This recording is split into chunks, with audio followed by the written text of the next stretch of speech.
안녕하세요. 최종원입니다.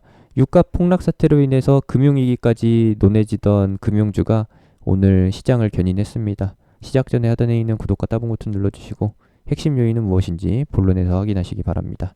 그럼 시작합니다. 제가 이번 이슈의 포인트를 왜 유가 하락으로 잡았느냐? 금융계나 증권사나 둘 다 유가 연계 상품을 팔면서 ETN 상품을 팔면서 손실도 보지만 책임져야 될 부분이 굉장히 컸다라는 거죠. 단순히 투자자만 유치해서 했으면 상관이 없는데 본인들도 자금을 운용해가지고 하면서 대규모 손실이 발생됐다. 그 부분을 누가 해결해 줬냐? 이번에 정부에서 무제한 양적 완화를 통해서 원화를 무제한으로 찍어내면서 해결해 줬다. 구멍난 독을 물붓기를 통해서 채워주는 건데 이게 만약에 계속 진행됐다라고 하면은 결국에는 뭐 1년, 2년 지나서 베네수엘라나 아니면 브라질처럼 빵을 몇만 원, 몇십만 원, 몇백만 원 주고 사가야 되는 그러한 안 좋은 상황까지도 정말 말도 안 되는 상황까지도 갈 수 있다라는 것인데 그거는 그냥 단순히 이론적인 거고요. 예시로 상황을 말씀드린 거고 이번에 4월에서 6월까지만 진행하고 이 기간 내에 코로나 사태가 완화가 되고 유가가 반등을 하게 되면은 양적 완화를 더 실시할 필요가 없기 때문에 다시 한번 시장은 안정세를 띌 겁니다. 그러면서 환율 또한 안정세를 띌 거고요. 제가 포인트로 봤던 부분은 두 가지였는데 이것도 있습니다. 원래 양적 완화를 계속해서 크게 진행을 하면은 원화 가치가 하락을 합니다. 왜 하락을 하느냐? 달러 유동성은 확보가 안 되는데 그냥 안에서 원화만 계속 찍어내니까 인플레이션 사태가 나타난다는 것이죠. 인플레이션은 말 그대로 물건 값이 비이상적으로 오르는 거. 계속 경험해 보셨잖아요. 이러한 상황에 놓일 뻔했는데 다행히 외화 채권 발행에 성공하고 달러와 외화를 확보하게 되면서 무한정으로 원화 가치가 하락하는 것을 막을 수 있게 됐다. 그런 부분들은 그냥 간단한 포인트인 거고요. 최근에 시장이 많이 하락을 하고 반등을 일정 부분 진행했는데 사실상 여기에서 체감이 되시는 분들도 있고 체감이 안 되시는 분들도 있습니다. 왜? 체감이 안 되시는 분들은 아직 시장 반등에 못 따라갔기 때문에. 근데 이거는 시간적인 부분이라서 곧 해결이 됩니다. 왜? 지금 시장은 계속 순환되면서 반등이 안 나왔던 부분을 계속 채워주고 있거든요. 금융주 역시도 그런 부분 중에 하나였다라는 겁니다.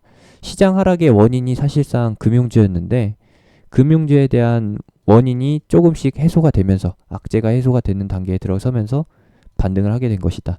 이거는 순환매 차원에서의 반등인 것이고 이 다음에 계속 따라와 줄 부분이 있습니다.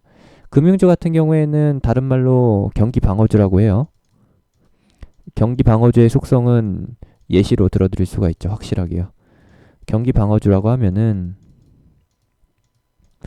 특별한 상황에서 반응하지 않고 그냥 묵묵하게 꾸준함을 유지한다라는 겁니다.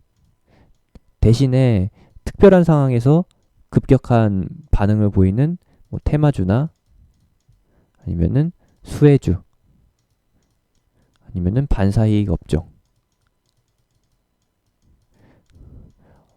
어떠한 이슈나 포인트가 발생됐을 때 움직이는 부분과 달리 계속 그냥 정체기인 거예요.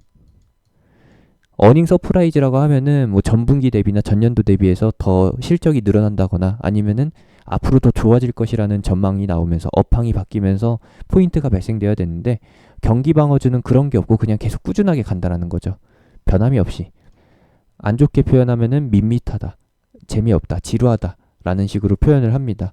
그런 사항에 해당되는 게 금융주였는데 이번에 코로나 사태로 인해서 다른 것들 다 부진할 때 수출이랑 뭐 기타 관련해서 다 안 좋은 상황에서도 계속 꾸준히 유지됐던 게 금융주라는 겁니다. 그러면서 어떤 포인트까지 발생되느냐? 저평가다. 실적은 그전과 코로나 이전과 다를 바가 없는데 주가만 많이 하락했다. 그래서 PBR 기준으로 해서 저평가 수준에 돌아갔기 때문에 이거는 무조건적으로 반등한다라는 관점, 수급이 들어올 것이라는 관점, 중장기적으로 투자할 가치가 있다라는 평가가 내려지면서 지난주에 동학개미들이 많이 샀다라고 해요. 근데 거기까지만 있으면 상관이 없는데 이러한 포인트 이슈가 발생이 되면서 그동안 코로나를 핑계로 해서 공매도가 나왔었던 부분이 이제 숏커버링을 통해서 회복되게 된다. 숏커버링이라고 하면은 공매도 쳤던 부분을 갚기 위해서 되사는 것이고, 되사는 행위가 사실상 수급 유입으로 해석이 되는 부분이기 때문에 주가 반등이 추가적으로 이어진다라는 거예요. 경기 방어주라고 하는 거는 여러 가지가 더 있습니다. 그런 부분에서 지금 시장 반등이 순환되는 관점에서 진행이 되고 있고, 경기 방어주 이쪽 외에도 많은 부분이 있으니까 참고하시면서 보시면 될 것 같습니다.